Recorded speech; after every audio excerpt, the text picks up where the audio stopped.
विद्यार्थी मित्र नमस्कार.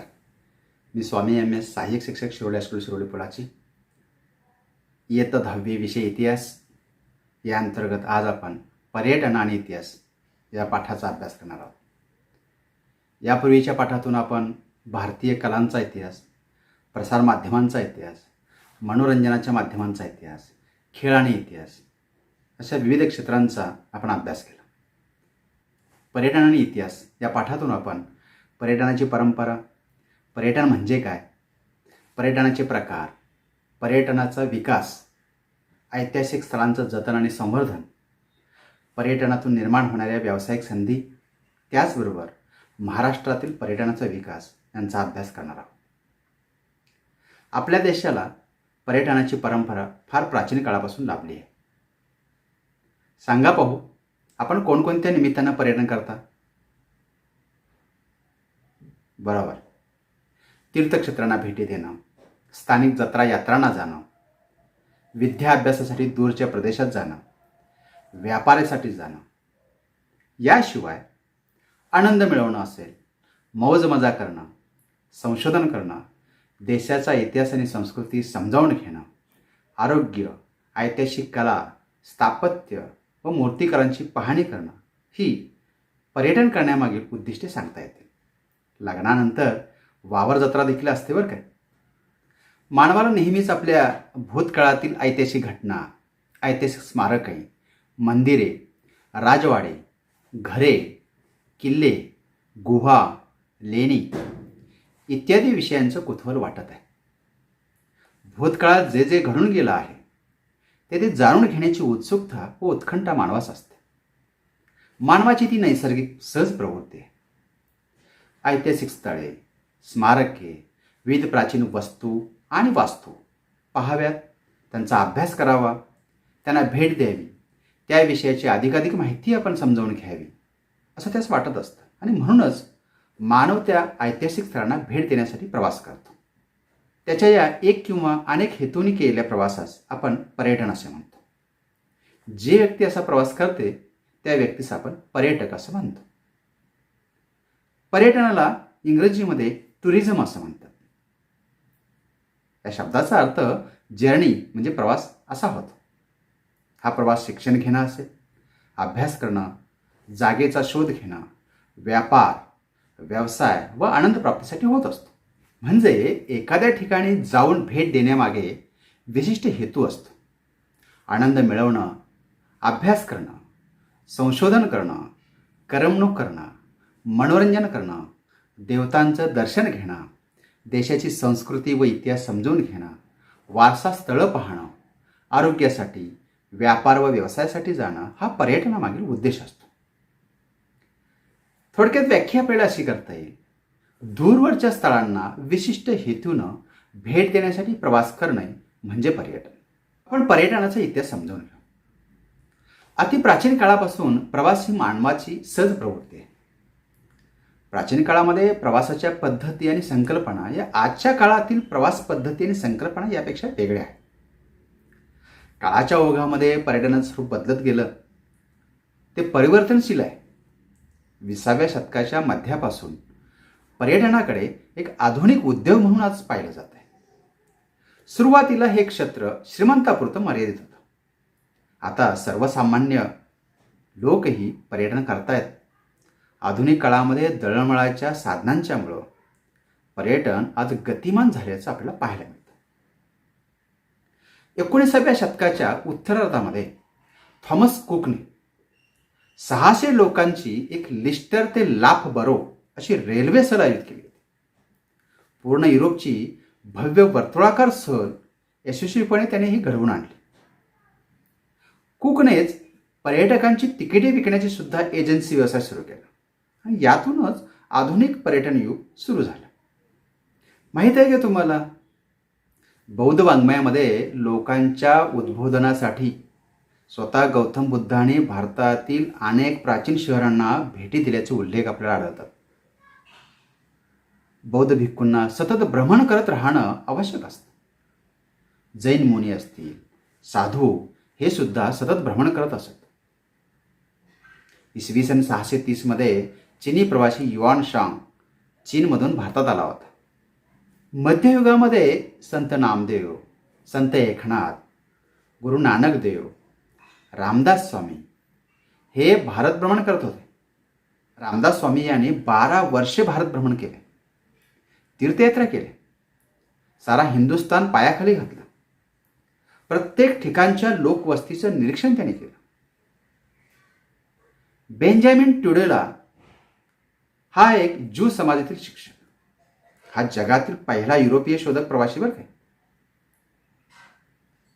1159 ते 1173 दरम्यान त्याने फ्रान्स, जर्मनी, इटली, ग्रीस, सिरिया, अरबस्तान, इजिप्त, इराक, पर्शिया म्हणजे इराण सध्याचा, भारत आणि चीन अशा अनेक देशांना त्याने भेटी दिल्या. ज्यू समुदायाविषयीचा अभ्यास करणं हा या विविध देशांना भेट देण्यामागचा हेतू होता. जी समुदायाच्या परंपरा, त्यांची जीवनशैली, जीवनदृष्टी, राज्यकर्त्यांकडून मिळणाऱ्या वागणुकीचा त्यांना अनुभवाच्या आधारे अभ्यासपूर्ण नोंदी केल्या. त्यांना आपल्या प्रवासादरम्यानचे अनुभव दैनंदिनीमध्ये लिहिले. ही दैनंदिनी इतिहासाचा महत्त्वाचा दस्तऐवज आहे. 13व्या शतकातील मार्को पोलो या इटालियन प्रवाशाने आशिया खंड आणि विशेषतः चीनची ओळख युरोपला करून दिली. तो 17 वर्ष चीनमध्ये राहिला. आशियातील निसर्ग, समाज जीवन, सांस्कृतिक जीवन आणि व्यापार यांची ओळख त्याने जगाला करून दिली. यातूनच युरोप आणि आशिया यांच्यात संवाद आणि व्यापार सुरू झाला. मार्को पोलोचे वडील व्यापारी असल्यानं मार्को पोलो यांना वडिलांच्या बरोबर युरोप, आशिया खंडातील अनेक देशात प्रवास करण्याचा योग आला. अनेक ठिकाणच्या प्रवासामुळं प्रादेशिक भाषा त्याला अवगत होते. त्याला मंगोलियन आणि चीनी भाषेचं ज्ञान होतं. चीन आणि भारतात केलेल्या प्रवासामुळं त्यांना या देशातील लोकजीवन, चालीरीती, प्राणी, पक्षी, निसर्ग याची माहिती झाली. या माहितीचं त्यांनी लेखनाने नोंदी करून ठेवले. भारतातील किनारपट्टी, काश्मीरचा प्रदेश, ब्रह्मदेशातील पॅगोडा इत्यादींची माहितीची नोंद त्याच्या प्रवास वर्णनामध्ये आपल्याला आढळते. इस्लामी जगताची प्रदीर्घ सफर घडवून आणणारा 14व्या शतकातील प्रवासी म्हणजे इब्न बतूता. तो 30 वर्ष जगात फिरत होता. एकाच रस्त्यानं 2 वेळा प्रवास करायचा नाही असं त्याचं धोरण होतं. मध्ययुगाचा इतिहास आणि समाजजीवन समजण्यासाठी इब्न बतूताचं लेखन अतिशय उपयुक्त आहे. 16व्या शतकातील आणखीन एक प्रवासी गेरहार्ड मार्केटर हा जगाचा नकाशा आणि पृथ्वीचा गोल बनवणारा नकाशा आरेखक म्हणून प्रसिद्ध आहे. त्याच्यामुळं युरोपातील शोध मोहिमांना गती मिळाली. गेरहार्ड मार्केटर जगाचा पहिला नकाशा बनवण्याचं श्रेय त्याच्याकडे जातं. इसवी सन 1549 साली पृथ्वीचा पहिला गोल तयार केला. इसवी सन 1554 साली गेरहार्ड मार्केटरने युरोपचा मोठा नकाशा तयार केला. इसवी सन 1569 साली त्याने संपूर्ण जगाचा नकाशा बनवला. तीर्थयात्रेसाठी देशाच्या एका टोकापासून दुसऱ्या टोकापर्यंत पायी प्रवास करण्याची परंपरा भारतामध्ये पूर्वीपासून प्रचलित होती. महाराष्ट्रातून उत्तरेकडे अयोध्येपर्यंत आणि तेथून पुन्हा महाराष्ट्रापर्यंत प्रवासाचं वर्णन विष्णुभट गोडसे यांनी लिहून ठेवलं आहे. माझा प्रवास हे त्यांच्या प्रवास वर्णनाच्या पुस्तकाचं नाव आहे. या पुस्तकाचं वैशिष्ट्य म्हणजे विष्णुभट गोडसे यांनी हा प्रवास 1857च्या स्वातंत्र्य संग्रामाच्या काळात केला. या स्वातंत्र्य संग्रामासंबंधीच्या अनेक गोष्टींचे ते प्रत्यक्ष साक्षीदार होते. त्यामुळे या स्वातंत्र्य संग्रामाचं आणि विशेषतः राणी लक्ष्मीबाई यांच्या जीवनाविषयीचे अनेक तपशील आपल्याला समजतात. एवढेच नव्हे तर 18व्या शतकातील मराठी भाषेचं स्वरूपही आपल्याला समजतं. हे पुस्तक तत्कालीन इतिहासाचं एक महत्त्वाचं साधन मानलं जातं.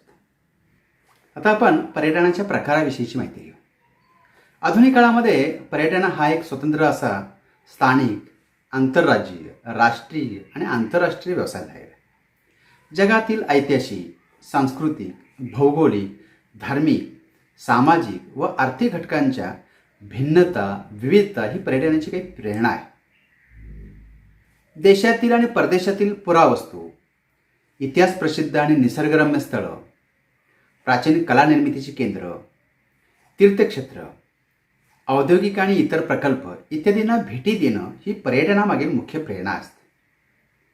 निसर्गनिर्मित आणि मानवनिर्मित गोष्टींमधील रम्यता व भव्यता यांचा प्रत्यक्ष अनुभव घेण्याची इच्छा जगभराच्या पर्यटकांना असते. त्यामुळं हिमशिखरे, समुद्रकिनारे, घनदाट जंगले असे उपेक्षित प्रदेश पर्यटनामध्ये आले. त्यांच्यावर दृकश्राव्य प्रसारमाध्यमातून कार्यक्रम तयार होऊ लागले. पर्यटनाच्या प्रकारामध्ये एक स्थानिक व आंतरराज्यीय पर्यटन, आंतरराष्ट्रीय पर्यटन, ऐतिहासिक पर्यटन, भौगोलिक पर्यटन, याशिवाय आपल्याला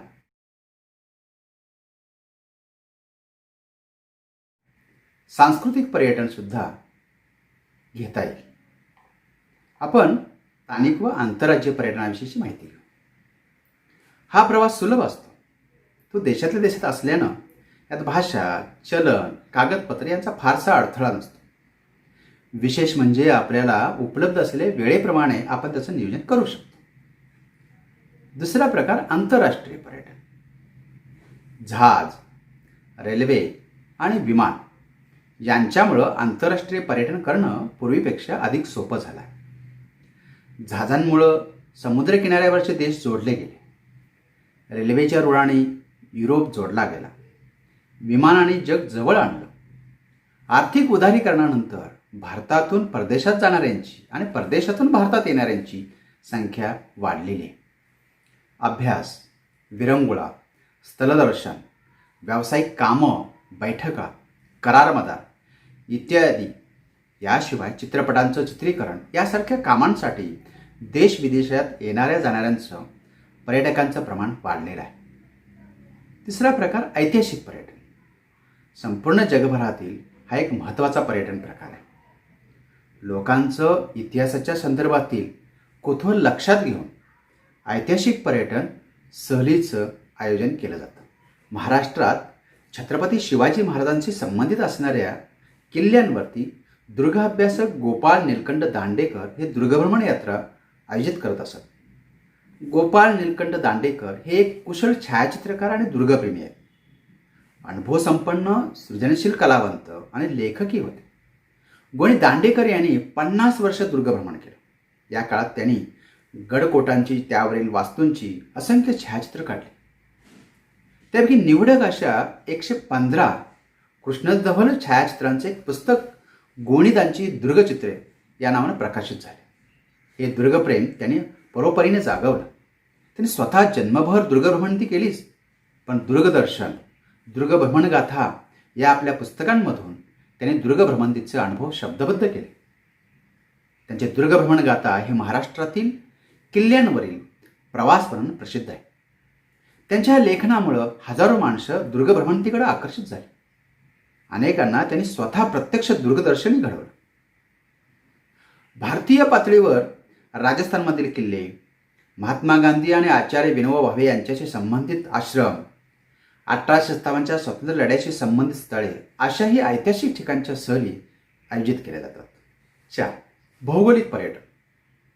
यात विविध भौगोलिक वैशिष्ट्य निरीक्षणासाठी पर्यटन केलं जातं. अभयारण्ये, व्हॅली ऑफ फ्लॉवर्स, समुद्रकिनारे, भौगोलिक वैशिष्ट्यपूर्ण स्थळे, उदाहरण द्यायचं झालं तर लोणार सरोवर असेल, निघोज येथील रांजण खळवळ इत्यादींचा समावेश होतो. महाराष्ट्र राज्यामधील बुलढाणा जिल्ह्यातलं खाऱ्या पाण्याचं लोणार सरोवर आहे. याची निर्मिती एका उल्कापातामुळे झाली. लोणार हे बेसाल्ट खडकातील एकमेव मोठं आघाती विवर आहे. याचं पाणी अल्कधर्मी आहे. एक अतिवेगवान धूमकेतू किंवा उल्का तिथे आढळल्यामुळं ते निर्माण झालं असं सिद्ध झालं. पौराणिक आख्यायिकेनुसार लवणासूर नावाच्या राक्षसाला विष्णूनं मारलं. त्याच्या नावावरूनच या सरोवरास किंवा या परिसरास लोणार हे नाव मिळालं. प्राचीन ग्रंथात या सरोवराचा उल्लेख विराज तीर्थ किंवा वैरज तीर्थ असा केला जात असे. ऐने ए अकबरी, पद्मपुराण, स्कंदपुराण यासारख्या प्राचीन ग्रंथातही विवराचा संदर्भ आढळतो. येथे असणाऱ्या एकाच विहिरीतील पाण्याची चव गोड व खारी आहे. या विहिरीला सासूसनेच्या विहीर असं सुद्धा संबोधलं जातं. निघोज या ठिकाणचं रांजण खळगे महाराष्ट्रात अहमदनगर जिल्ह्यातील निघोज या ठिकाणी. याशिवाय अशा प्रकारची खळगे सातारा जिल्ह्यातील वळसे, पुण्याजवळील शेलाखडी इत्यादी ठिकाणी आपल्याला ही रांजण खळगे आहे. नदीमध्ये वेगाने वाहणाऱ्या पाण्याच्या प्रवाहानं रांजण खळगे यांची निर्मिती होते. नदीच्या पात्रामध्ये कठीण आणि मृदू खडकाचे स्तर असतात. त्यामुळं पाण्याच्या प्रवाहाबरोबर दगडगोटे वाहत येतात. दगडगोटे खडकांच्या घर्षणानं मृदू खडक झिजतात आणि कठीण खडकांचा मधला भाग तसाच राहतो आणि त्यामुळे रांजण खळगे तयार होतात. रांजण खळगे तयार होण्यास खूप वर्षाचा कालावधी लागतो. येथील अनेक स्थळांमधील निसर्गाचं अवलोकन करावं या इच्छेपोटी आणि कुतूहलापोटी सुद्धा अनेक पर्यटक तिथे जात असतात. आपण ही माहिती करून घ्या. जगभरातील विविध समाजातील लोक अनेक ठिकाणी विखुरलेले आहेत. त्यांच्यामध्ये प्रचलित असलेल्या पुराणकथा आणि त्या पुराणकथेशी जोडली गेलेली भौगोलिक स्थळे यामुळं त्यांच्यातील एकात्मतेची भावना टिकून राहते. त्या स्थळांना भेट देण्यास महत्त्व येतं आणि त्यातूनच धार्मिक पर्यटनाची सुरुवात होते. उदाहरणार्थ 4 धाम, 12 ज्योतिर्लिंग यांमधील बहुसंख्य ठिकाणी लोकांची सोय व्हावी म्हणून पुण्यश्लोक अहिल्याबाई होळकर यांनी आपल्या व्यक्तिगत गंगाजळीतून लोकोपयोगी कामे केलेली आहेत. अहिल्यादेवी यांनी भारतात अनेक हिंदू मंदिरं, नदीघाट बांधले, त्याचा जीर्णोद्धार केला. महेश्वर व इंदूर या गावांना सुंदर बनवलं. त्या अनेक देवळांच्या आश्रयदात्या होत्या. त्यांनी द्वारका, काशी, उज्जैन, नाशिक, वैजनाथ अशा अनेक तीर्थक्षेत्री धर्मशाळेचे बांधकाम केलं. वेरावळ या ठिकाणी सोमनाथाचं गजनीच्या मोहम्मदानं उद्ध्वस्त केलेलं देऊळ बघून अहिल्यादेवींनी शेजारीच एक शंकराचं देऊळ बांधलं. माळव्यात व मावळ्या बाहेरही त्यांनी मंदिरं, घाट, विहिरी, तलाव व धर्मशाळा बांधल्या. पर्यटनाचा आणखीन एक प्रकार आरोग्य पर्यटन. भारतातील वैद्यकीय सेवा आणि सुविधा पाश्चात्यांच्या मते स्वस्त आणि दर्जेदार आहेत. या कारणास्तव परदेशी लोक भारतात येऊ लागले. भारतात मुबलक सूर्यप्रकाश उपलब्ध असतो. त्याचा लाभ घेण्यासाठी कितीतरी लोक भारतात येतात. योग शिक्षण आणि आयुर्वेदिक उपचारासाठी परदेशी पर्यटक भारतात येतात. स्वच्छ हवा, सतेज सूर्यप्रकाश असलेल्या हवेत शारीरिक तक्रारी कमी होऊन प्रकृती सुधारते आणि म्हणून उदकमंडल, कौसानी, बुलढाणा, कार्ला, बागलकोट इत्यादी ठिकाणी सॅनिटोरियम आहेत. अशा ठिकाणी क्षय, पंडुरोग किंवा कुष्ठरोगावरती उपचार करतात. समुद्रकिनाऱ्यावरील मंद हवा, समुद्रस्नान, सूर्यस्नानाचा फायदा होऊन थकवा दूर होतो. केरळमध्ये आयुर्वेदिक उपचार केले जातात. या ठिकाणी अनेक परदेशी लोक उपचारासाठी येत असतात. पर्यटनाचा आणखीन एक प्रकार म्हणजे कृषी पर्यटन. शहरी संस्कृतीत वाढलेल्या आणि कृषी जीवनाची माहिती नसलेल्यांसाठी कृषी पर्यटन हा प्रकार अलीकडच्या काळामध्ये झपाट्यानं वाढला आहे.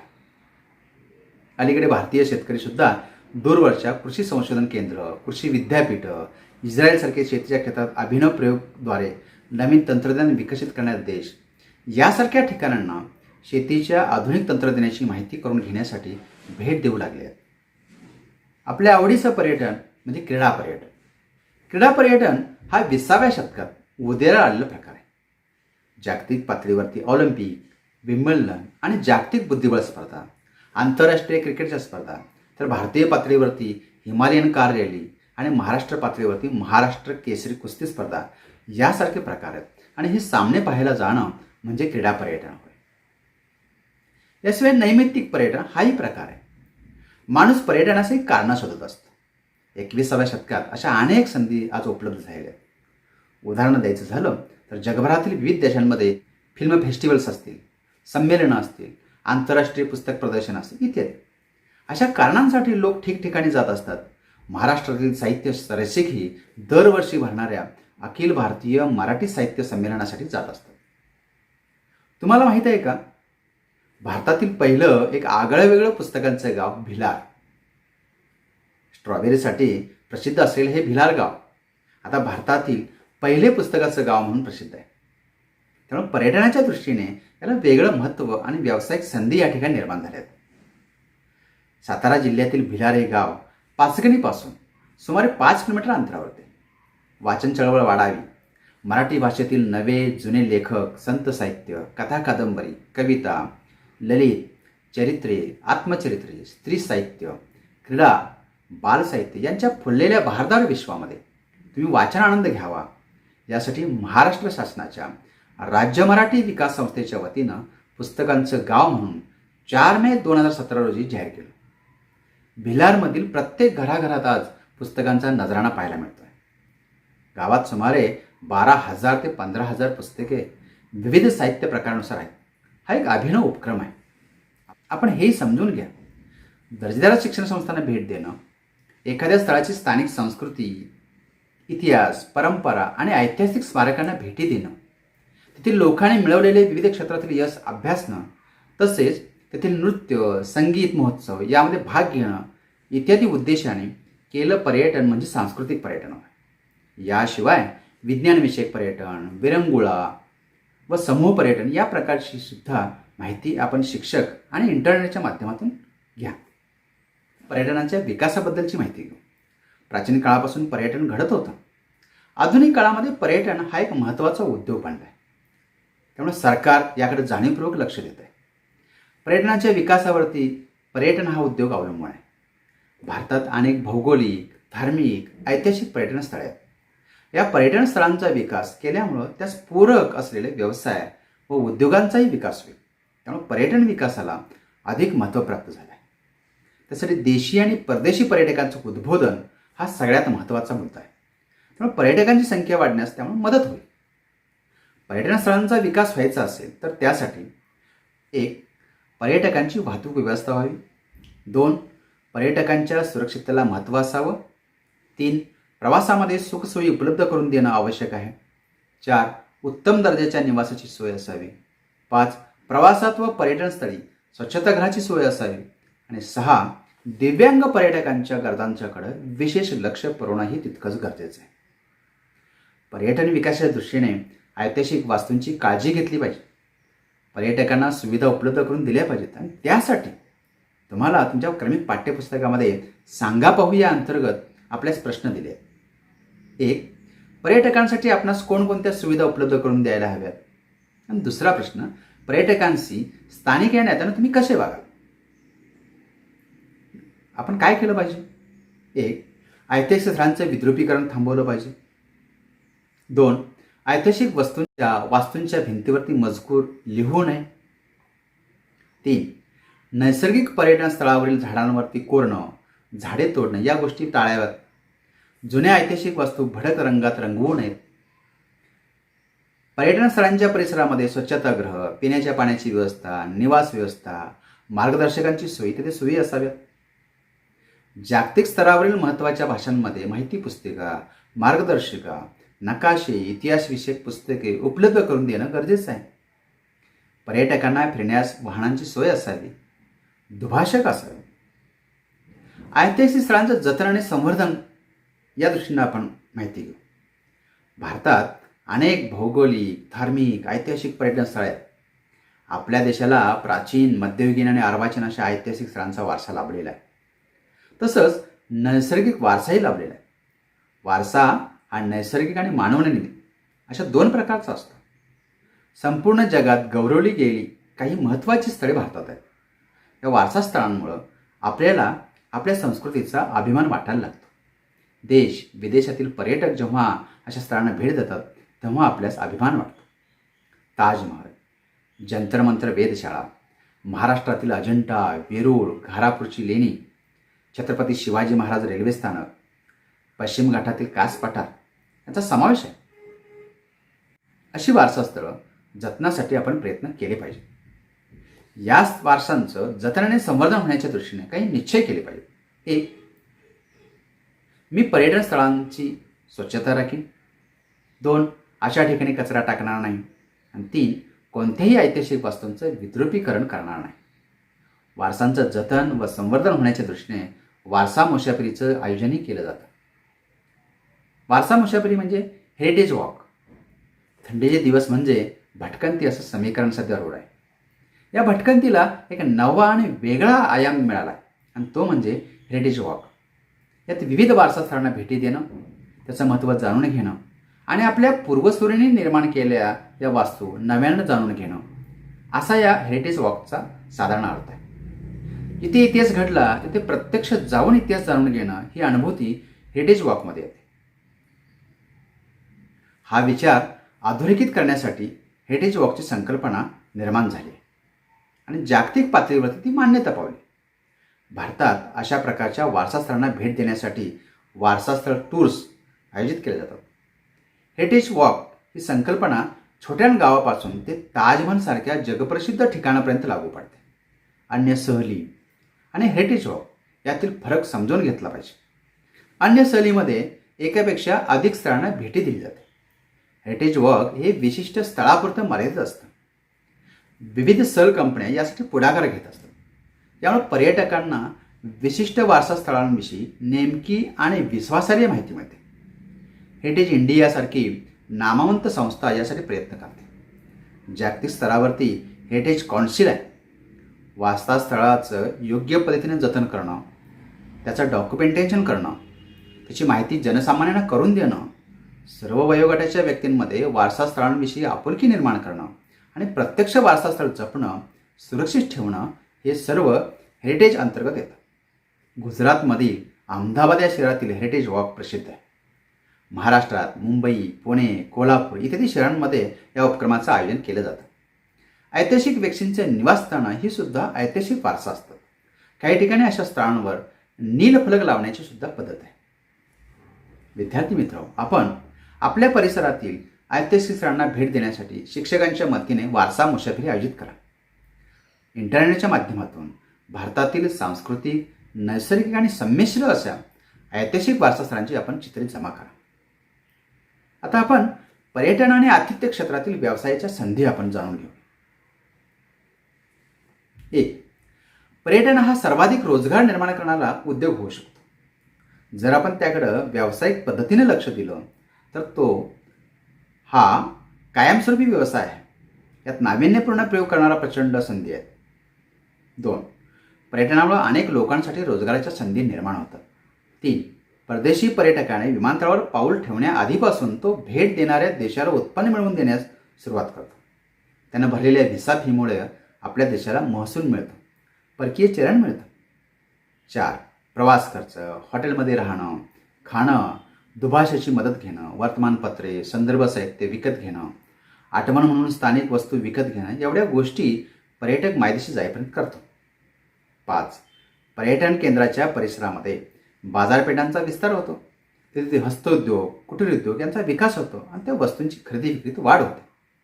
उदाहरणार्थ द्यायचं झालं तर स्थानिक खाद्यपदार्थ, तेथील हस्तकौशल्यांच्या वस्तू इत्यादी गोष्टी पर्यटक आवडीने खरेदी करतात आणि त्यामुळं स्थानिकांच्या रोजगारामध्ये वाढ होते. स्थानिक व्यवसायाला त्यामुळे चालना मिळते. तुम्हाला माहिती आहे का, महाबळेश्वर, पाचगणी हे थंड हवेचे ठिकाण आहेत. या ठिकाणाला हजारो पर्यटक भेट देत असतात. तिथे मार्गदर्शक पर्यटकांना काही महत्त्वाच्या ठिकाणांची माहिती देतात. ती ठिकाणे दाखवतात. काही विशिष्ट ठिकाणी फोटोग्राफर फोटो काढून देतात. घोडेवाले घोड्यावरून फेरफटका मारून आणतात. घोडागाडीत फिरवतात. ही सर्व कामं तेथील स्थानिक लोक करतात आणि त्या कामातून त्यांना चांगला रोजगार मिळतो. म्हणजेच पर्यटन त्यांच्या उपजीविकेचं साधन ठरतं. तुमच्या क्रमिक पाठ्यपुस्तकामध्ये तुम्हाला काही प्रश्न दिले. 1. पर्यटनामुळे तुमच्या परिसरात कोणकोणते व्यवसाय निर्माण झाले आहेत? 2. पर्यटनामुळे परिसरातील लोकांच्या राहणीमानात कोणता बदल झालेला दिसून येतो? सांगा भाऊ. आपण पाहूया की पर्यटनामुळं परिसरातील लोकांच्या राहणीमानात कसा बदल झाला. 1. सुखसोयी आणि सुविधा यात वाढ झालेली आपल्याला पाहायला मिळते. रोजगाराची निर्मिती झाली. स्थानिक व्यवसायाला चालना मिळाली. बेकारांची समस्या दूर होण्यास मदत झाली. बाजारपेठांचा विकास झाला. मध्यम वर्गाच्या अर्थप्राप्तीत वाढ झाली. दळणवळण साधनांच्या सुविधेत वाढ झाली आणि प्रादेशिक विकास झाला. आता आपण महाराष्ट्रातील पर्यटनाचा विकास समजावून घेऊ. महाराष्ट्र हे पर्यटनाच्या दृष्टीने वैभवशाली वारसा लाभलेलं एक राज्य आहे.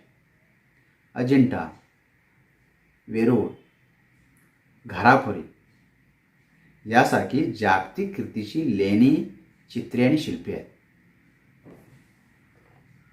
पंढरपूर, शिर्डी, शेगाव, तुळजापूर, कोल्हापूर, नाशिक, पैठण, त्र्यंबकेश्वर, देहू, आळंदी, जेजुरी ही अनेक देवस्थाने आहेत. याशिवाय हाजी मलंग, नांदेड येथे गुरुद्वारा आहे. मुंबईला माउंट मेरी चर्च आहे. तसंच महाबळेश्वर, पाचगणी, खंडाळा, लोणावळा, माथेरान, चिखलदरा ही थंड हवेची ठिकाणे आहेत.